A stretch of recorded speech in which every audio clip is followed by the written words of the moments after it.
Okay, so we are going to build our graph on page 42. Your data, this table, should be on Canvas for you to use while we graph our data.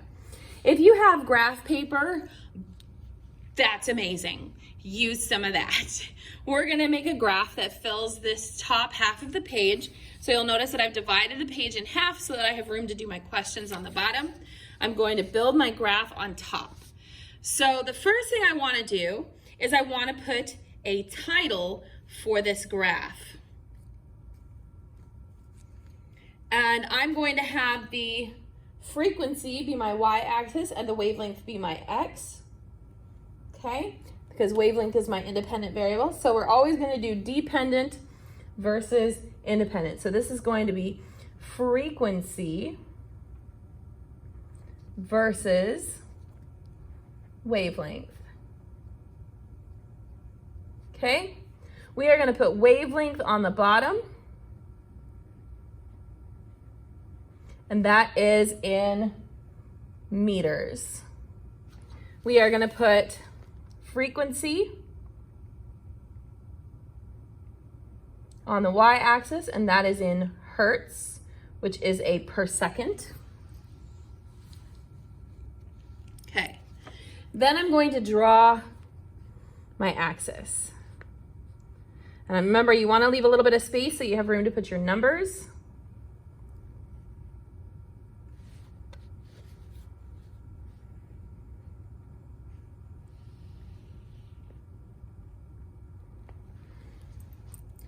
All right. So we want to sort of divide this into reasonable sections. If you have a ruler, I would say maybe 1/2 centimeter is a good section. If you don't have a ruler, that's all right. Do your very best to estimate a good distance. Okay, so I'm gonna have a mark here, here, here. I'm going every 1/2 centimeter. I'm gonna do the exact same thing on my y-axis as soon as I'm done with my x-axis.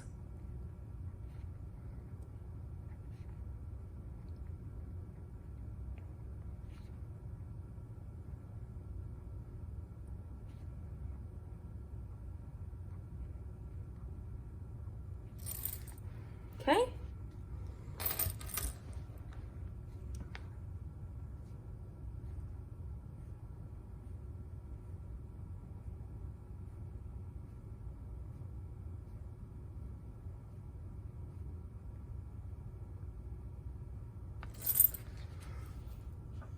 All right. So now I need to figure out what each square is going to be worth. In order to do that, I need to look at my data. So let's start with the wavelength. So wavelength goes, the smallest digit is 4.0, the biggest is 7.5. So for wavelength, this 0, 0 over here is not 0. This is gonna be 4.0.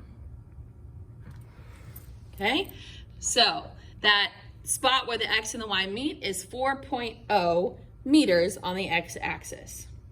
Okay, so now let's count our boxes. 1, 2, 3, 4, 5, 6, 7, 8, 9, 10, 11, 12, 13, 14, 15, 16, 17, 18, 19, 20, 21, 22, 23, 24, 25. So I've given myself 25 boxes.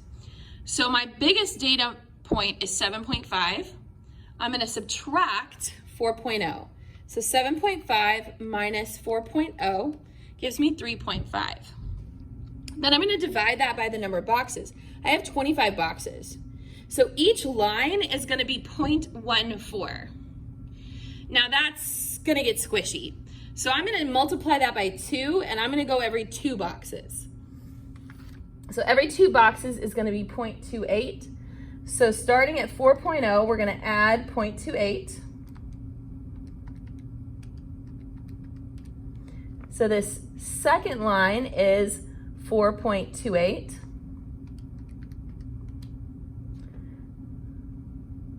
$4.56,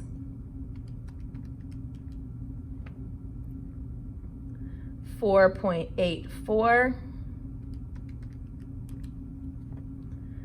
5.12,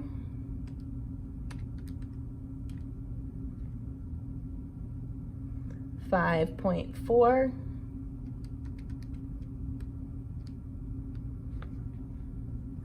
5.68, 5.96, 6.24, 6.52,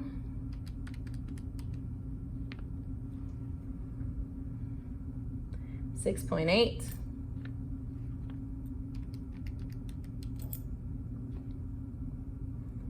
7.08,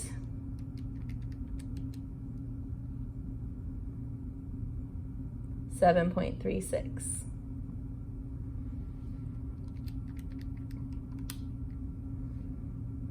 So 7.5 would end us up on this last line.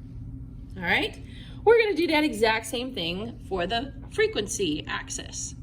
So my smallest number for frequency is 4.0. So right here at the 0, 0 spot, it's not 0, 0. We're starting at 4.0 as well. Our biggest frequency value is 7.5. So we're going to subtract 7.5 minus 4.0.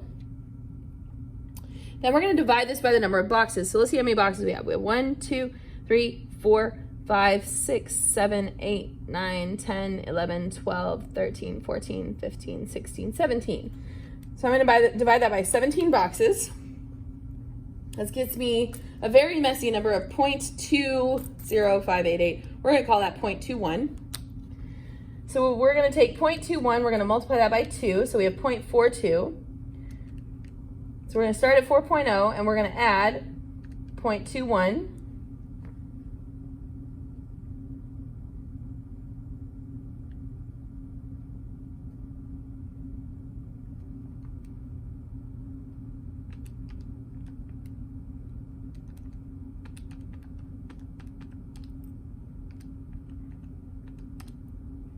I'm sorry, 0.42.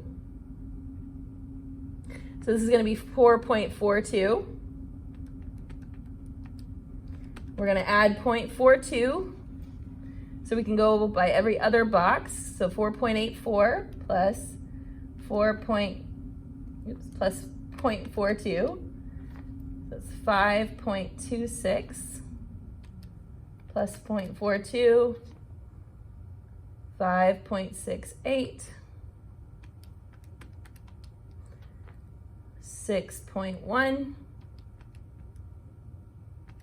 plus 0.42 gives us 6.52, 6.94, 7.36. Okay. So now that we have our axes, we are ready to plot our points. When I do this, remember I want to either use a dot with a circle around it or I want to use an X. For my preference, I'm going to use a dot with a circle. You plot your own adventure. So our first data point is a wavelength of 7.5 and a frequency of 4.0. So that's going to be all the way out here, because our frequency is 4, all the way out to the 7.5 line. Okay, so I'm going to check that off. I did that one.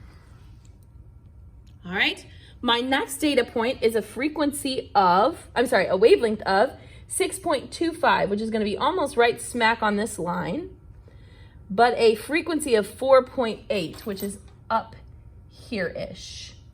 So we're going to follow that out and follow this up, and we're going to be right about here. And if you have a ruler, it might help to use this to go out for the frequency so you can have a nice straight edge so that you know you're going out right. All right, our next one is a wavelength of 5.75. So let's find that. It should be somewhere in about here. Our frequency is 5.2, which is just a little below this line here. So I'm going to go right about there.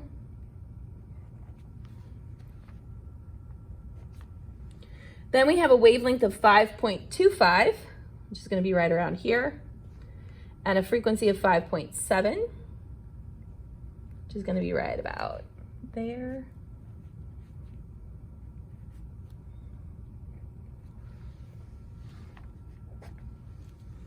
Then we have a wavelength of 4.5, which is right here, and a frequency of 6.7, which is going to be right in the middle here. Right around there. Okay, then we have a wavelength of 4.0, that's right on the edge, and 7.5, so that goes all the way to the top up here.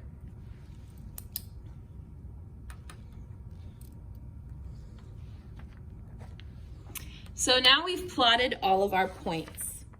So the next thing that we will do is we are going to draw what is called a best fit line or a curve.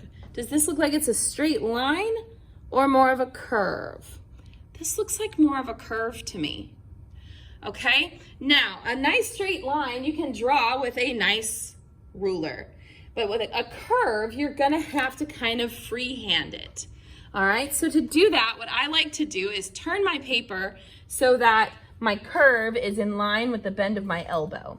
And I like to do a few practice swipes so that I can get a nice, pretty, even curve. Now you'll notice when I did that, does it perfectly go through all of my points? No, not at all. In fact, it does not have to go through any of your points.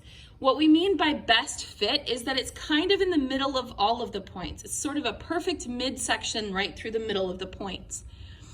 Okay, and our points are not necessarily perfect because I graphed this by hand and no measurement is ever going to be perfect. So this is our beautiful graph. We are done with the graph. And so now we are going to answer some questions about the graph.